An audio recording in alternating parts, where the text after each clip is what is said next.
Okay, let's jump in.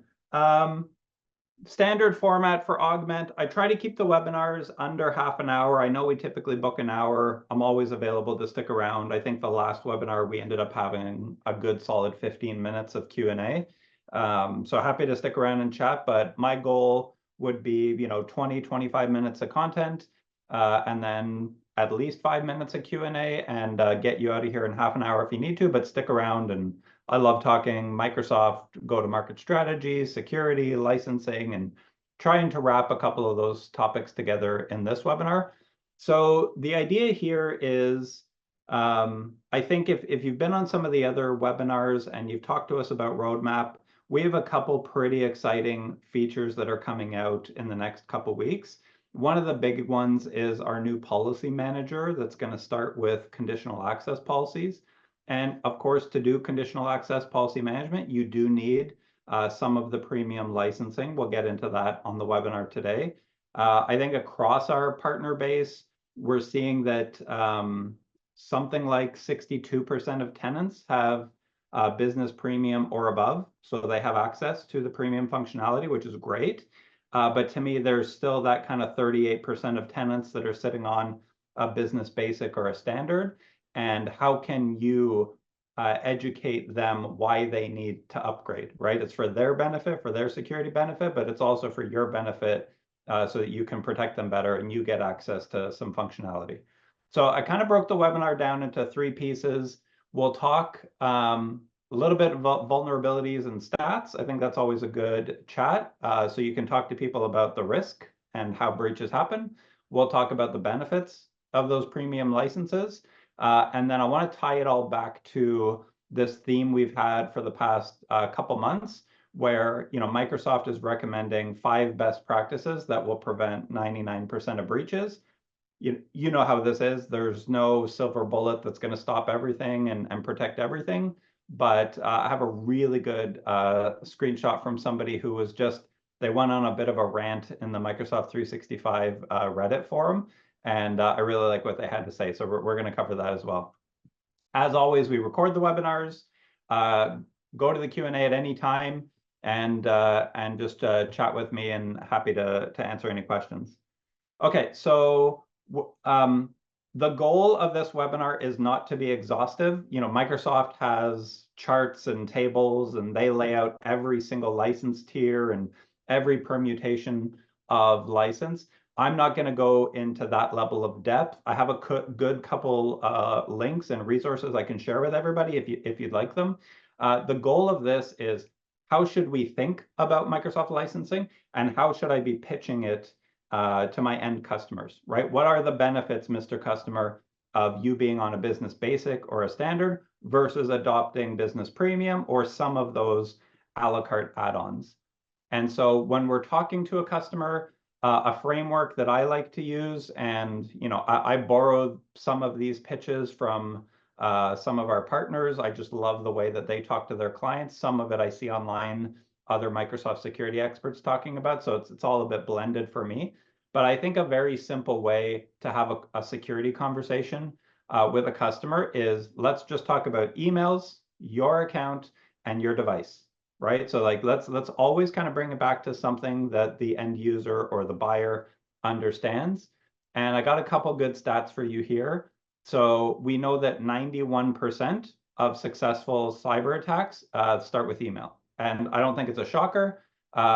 It's the easiest way for the bad guys to launch their campaigns against small and medium businesses.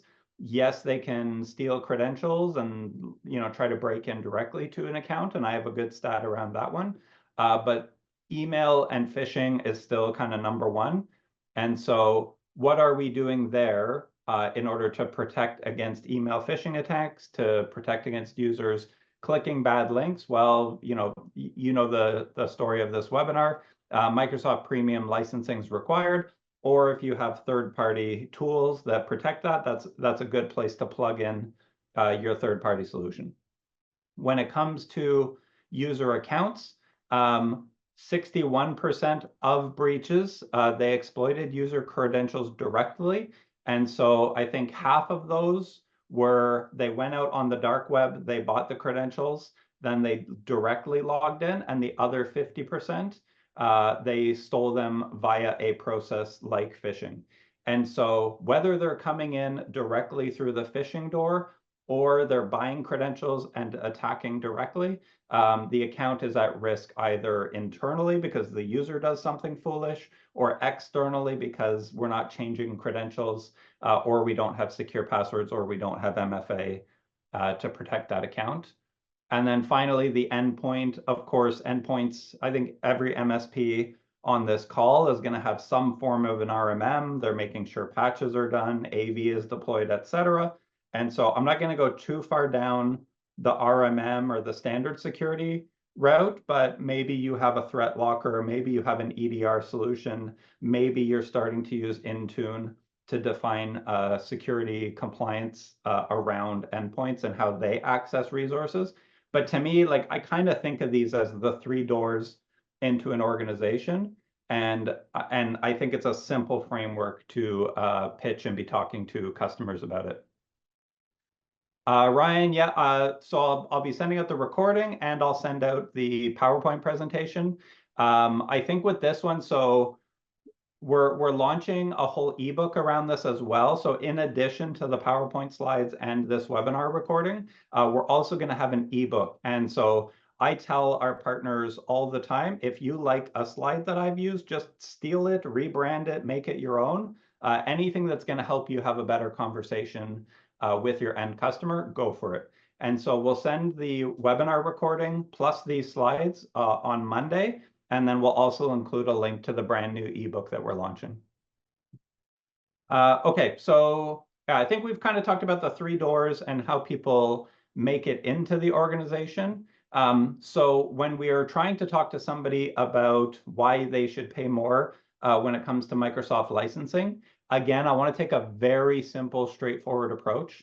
And I'm just going to say non-premium versus premium. And so non-premium is somebody on a business basic or a business standard, and they've opted to not choose any of the add-ons. I think Microsoft's made it incredibly confusing for what add-ons you need and everything, but the business premium bundle does seem to include pretty much everything you'd need. And I don't know that I would advise an MSP to go to each customer and say, hey, you don't need the $10 upgrade to go to business premium. You should just pick and choose. Buy this $2 add-on for Defender and buy this, $6 Entra ID add-on, and then you're only paying $8 instead of $10 extra. I think, the customer should be able to afford that extra $10 for all of the benefits that we're going to discuss. So for simplicity's sake, I'm going to say non-premium and premium. And by premium, I mean business premium, which includes pretty much everything that your business customers are going to need. As soon as you get to the premium includes all of the plan ones. So that's, Entra ID plan 1, Intune plan 1, Defender for Office 365 plan 1. I don't typically recommend that MSPs try to pitch plan 2. I actually think Microsoft's made it a bit silly where you can buy a $6 plan 1 add-on for Entra, and the P2 license is $9. But if you buy business premium, you get 0 discount on the plan 2. So it's almost like they don't care and they're not really pushing plan 2 in the business market. So business premium is all I'm going to recommend. That's all you need. And that essentially your pitch to the customer is two things. Today on a non-premium license, I'm extremely limited on how I can configure your security. That goes for MFA. If I'm not using an third-party email security provider, I'm going to say your email's unprotected. Of course, if you are reselling a third-party email security, you're not going to crap on your own offering. So just exclude that one. Don't mention it. But let's assume for the sake of this that there's no device security, no email security, and no MFA. Then you can go to the client and say, look, I'm extremely limited on how I can protect you. The second we add this $10 license, now I can do everything. I can define security policies, and it just allows me to lock everything down for your accounts, allows me to lock down email security, and then there's just default email security baked in, like blocking malicious URLs And it also unlocks Intune, which lets me do device security. So I think from a preventative best practice perspective, gives me, the MSP, a boatload of tools to secure you. Plus, it unlocks a lot of detection and response capabilities. So as soon as I get that P1 license, now I'm starting to get some risky sign-in alerts. I'm starting to get some notifications for Defender for Office 365, and same thing for Defender for Endpoint.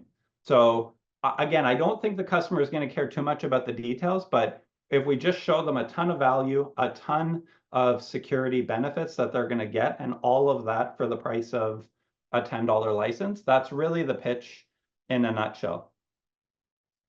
This is the screenshot that I was sharing, and I put the link at the bottom there. So when I send out the deck, you'll have that link as well. Use these kinds of things when you're talking to a customer. I love what this person says. I'm not going to read the whole thing to you, but long story short, company had an adversary in the middle attack, and then he's like, and then I realized they used business standard, which means, and surprisingly, they're using security defaults, which is better than nothing. But the sessions are too long, the MFA tokens were stolen, and I can't use conditional access, I can't use Defender, I can't use the Azure portal, and I just can't do a lot of things. And my favorite line is, if you're a business running business standard, you're a sitting duck. And so that's the kind of stuff where it's hard. I know it's hard for MSPs pitching security to the customer, and some customers feel like every time the MSP calls me, they're trying to pitch me some new service, or there's some new problem somewhere that I have to spend more money on. But I think if we can say, hey, it's not me recommending it, like, don't listen to me, listen to the experts kind of thing. It's good to kind of point at a third-party source that's saying you're an idiot if you don't do this, rather than I'm not going to come across to my own customer and say you're foolish if you don't do this. So I like when we find those kind of third-party resources. So I'll always try to include them in the webinars that we do. Okay, so we've talked a little bit about, what are the three doors that someone can kick in to break into an organization? What are the high-level benefits of those licenses? Now I want to tie it into the framework that Microsoft put forward. This was our previous ebook, and I think I did this webinar 2 months ago. And I think, so I don't want to recap the entire webinar, but let's just talk about what the premium license unlocks in this framework. And so starting with MFA, the Entra ID P1 plan, that lets me do conditional access policies. So we have great stats around MFA and all of these security items. But if there was a couple things I was going to do for you, Mr. Customer, MFA is number one. MFA alone will prevent 99.2% of account breaches. That's fantastic. But to do that, Mr. Customer, I'm going to need this premium license so that it lets me do conditional access policies. That's really the only way for me to truly secure you. We have maybe the Entra ID legacy stuff in place. Maybe we've turned on security defaults, but there's not enough flexibility. There's not enough security there to keep you safe. And to do that, we need this premium license. And one thing I'll say is, there's a saying of, if you've made the sale, stop selling. And so our goal is not to educate this business owner on all things security. We're just trying to convince them to go from a position of, why would I pay for security, to I'm willing to pay for security. And it doesn't matter which one of these topics, which one of the security items we're talking about convinces them. Once we've convinced them, we should stop talking and we should let them buy the service. Anything we say after that might actually hurt the sale. So if this alone is good enough for them to say, yeah, 99.2% account security, that sounds great to me, and you need $10 for this policy thing, I don't understand it, but let's do it, we would just stop right there. We don't need to talk about endpoints or XDR or anything other more complicated. And I would say, I'm just going to pop back up to that other slide. We're really looking for those triggers, right? So what is the thing that is going to convince the person? And I suspect it's going to be one of these doors. And it's, email is probably the most common, where people are like, yeah, my brother owns a small business and they had an email breach and the bad guys got everything. So let's really latch on to the thing that is resonating with that person. I just know that email is often overused, so some people can be numb to it. That's why I love having account and devices as our fallbacks. Okay, we talked MFA and conditional access policies. When it comes to zero trust or governance or least privileged access, there's no special licensing needed to do this. So I wouldn't emphasize that, but it is a good chance to plug why the customer needs somebody like you just to be governing these things. And so the security best practice here from Microsoft, probably the number one, is just reduce the number of admin accounts. What you don't want is you, the MSP, have 5 admin logins and the customer has 5 admin logins. And if any one of those 10 accounts got breached, everything's gone.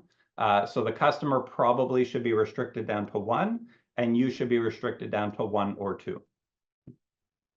When we look at how we do that in Augmentt, the idea is that Augmentt has a secure connection, and then Augmentt provides an even more granular layer of restriction so that the Augmentt users are even restricted. So if an Augmentt account got breached, it's not like a global admin account at the portal getting breached, or if someone left their credentials out. Very, very few permissions are going to be exposed, which really reduces the attack surface. When we talk about anything breach detection or detection and response, I would say this is probably number 2 after MFA, or let's say first thing I have to do is lock things down. So if I have email security in place, I have MFA on the account, and I have some sort of anti-malware or defender on the endpoint. So I have my security measures in place. Now detection and response is definitely the next most important thing. And in order to get any form of alerting out of Microsoft, you have to have premium licensing. So I think this becomes a really good sales point where you can tell the customer, look, I won't be notified of much of anything unless we're going to update to that licensing. So I will periodically log in, I will periodically monitor, but bad things can happen at any time, and we should just have a working smoke detector or burglary alarm on the environment.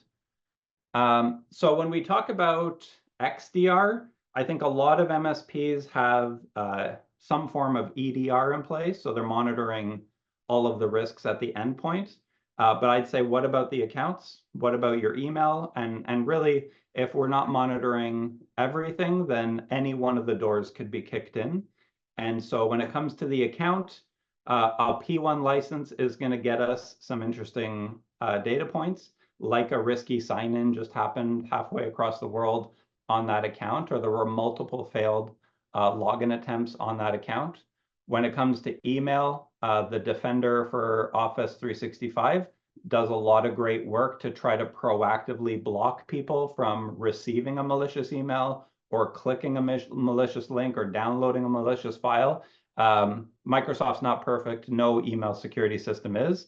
But you'll get alerts when those emails happen. So like this is a suspicious thing going on. You'll also get alerts if someone clicks a suspicious URL, or if all of a sudden one user's account is now spamming everybody to forward on some ransomware or problem like that. So having some form of alerting around email is fantastic. And then at the endpoint level, it's Microsoft plays very well with the Microsoft ecosystem. So again, if you're doing third-party patching or third-party anti-malware, it's not going to shine as brightly. But if you are using Windows Defender and you're using the Defender for endpoint stuff, then it will provide you some pretty good alerts around endpoint security. And I always tell MSPs, there's nothing you can do to guarantee bad things will never happen. So, XDR or monitoring is a really good idea. And Mr. Customer, to do that, we just need the premium licensing. So again, it's without that, I don't get alerted right away. I can periodically check. And periodically check means every few business days, every few weeks, do a deep dive. But if a breach happens, we want to know about that right away. Like we need to hear about it. We need to log in right away, contain the issue, boot the bad guys out, and prevent them before they do tons and tons of recon. And then they send you some scam that scams the finance department out of $100,000. And I would say out of the 10 partner calls I've had in the past 2 weeks, or maybe it was just last week. We had a busy week last week. I was talking to a lot of MSPs, and I think 5 people mentioned that there were business email compromises very, very recently. So it's definitely on the rise. I'm always kind of sharing the stats, but last week stood out to me of just, call after call, people saying, yep, I just had a customer who had a BEC, and now I'm trying to get them on policies and premium licensing. And so I would say it looks good on us when we pitch these things proactively ahead of time. Even if the customer says no, at least we've pitched it. Then if the breach happens, they're like, yeah, I know, you told me so, let's do it now. And so you've kind of pre-sold the thing. So the second something bad happens, it's a very easy sales cycle on what to do. Of course, Augmentt will integrate directly to Microsoft. So instead of getting those alerts in the Microsoft portal, you just get them straight to your PSA with tons of customization. And one of the good things there is we actually work on a business basic or a standard. So in the meantime, while we're trying to convince people to upgrade and move to premium, we still need to monitor their security. Customers don't care if you say, I told you so. If they get breached, they're upset. And so at least we want to be doing some monitoring for risky sign-ins and, successful sign-in without MFA, out of country type of stuff. So I think you have some coverage.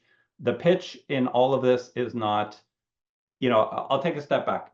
We'd never want to tell an end customer, we're doing nothing today, right? That never goes over well. In the back of their head, they think that you're a security guru with, a NASA style operations center and you're monitoring everything. So we never want to say we're doing nothing. What we want to say is you're getting this level of security. Microsoft recommends, 3x that or 4x that. And the only way really to do that is with this premium licensing. So we're always kind of painting a better story if we just take that step together. I got a couple more here. And again, I think a lot of MSPs are solving endpoint security pretty well today. When I get into these conversations, definitely around patching and anti-malware, I think most MSPs have that locked down. The new up-and-comer is Intune, and I'm seeing more and more MSPs use that. We're looking at adding Intune policy management in the product in Q4. And as we get closer to that time, I'll give you exact dates around that. But I would say Intune, configuration policies and compliance policies is becoming more and more of a need for MSPs, just because some of the restrictions of using third-party tools. And if I'm going to go use a conditional access policy and I really want to lock things down, then I'm going to want to say, hey, people can only access a Microsoft account from a secure device. And that secure device means it's compliant with Intune security policy. So I am seeing much stricter approaches to that just because of the rise of the problems we're seeing, like the adversary in the middle attacks where people are stealing tokens. So I would say as that becomes more and more of a problem, think about that. And you're going to need, again, Microsoft Business Premium to get access to Intune across your customers. So I think all 3 of those doors are good doors to approach your customer. And then the last one, I said this on the last webinar, and I'll say it again now. I'm not a big fan of MSPs getting involved in information protection. As soon as you put your name on that and you say, I'm going to prevent secure data from leaking outside, I'll just say that most organizations don't have their own data house in order, and so much work needs to be done to understand, what it is, who has access to it, who should have access to it, what sensitivity level it is. You're going to have some customers, maybe, finance, healthcare, legal, that would be willing to pay for a premium service for you to take this over, and maybe they would be diligent enough to properly label things and properly govern access. But I would say that's probably, you get the least bang for the most work kind of security measure. So it's definitely not the first place to start. But if a customer is interested in data governance or information protection, then same thing. You need Microsoft Business Premium if you're going to be doing the data sensitivity labels. So I knew I flew through that pretty quickly. I think it gives us a high-level overview of the security benefits if I'm going to adopt some of those premium licenses. I tend to lean towards the best practices up front that prevent breaches. So if I have MFA, I have Defender for Office 365, which is doing its best to block malicious emails or block a user from clicking a malicious link. And I'm doing full monitoring. So I have all the best practices in place that prevent 90+% of breaches. And then I'm monitoring if a breach happens. So like box 1 and 3, those are the lion's share of it. Then I think I kind of onion layer out into making sure that, I govern accounts and who has access. I think you're already doing endpoint security. So maybe think about Intune or have a project where you take a look at device security and what is our policies and automation around device security. And then probably the last area, unless a customer expects it or asks for it, would be information protection. So that's kind of generally what I'm hearing from partners when I talk to them about what their priorities are. If you're new to the Augmentt platform, this is essentially our goal. My goal would be, there's one button in Augmentt that you click one time that locks down all of those things, and there's never a problem again. I know that I'll probably never achieve that dream, but it's a good goal to have. For now, really what we're trying to do is make it easy to import all of your customers, apply a security baseline or security policies to those customers with clicks, not hours and hours of projects, monitor all of the risks and alert you in your PSA, and then solve any customer question or reporting or sales need with some really good looking security reports. So that's definitely our kind of vision for the platform and where we're at today. If you wanted to try, there's a QR code. Just scan that with your phone. That'll take you to the landing page. And the trial contains everything. So you'll get a taste for it. Very easy to integrate even into your own environment. Do a quick security audit. Take a look at your security. Take a look at the baselines that you can apply. And then how you could solve for reporting and alerting and all of the needs you have when it comes to Microsoft security. Awesome. Okay, thanks everybody. Appreciate your time as always. I like to keep these close to half an hour, like I said. And we're doing webinars, probably 3 a month. So we'll be talking about more Microsoft 365 security. Next week's the partner monthly update. So that's going to be very product centric of what just came out, what's about to come out. And we look forward to seeing you there and at future webinars. So have a good one, everybody, and we'll see you soon.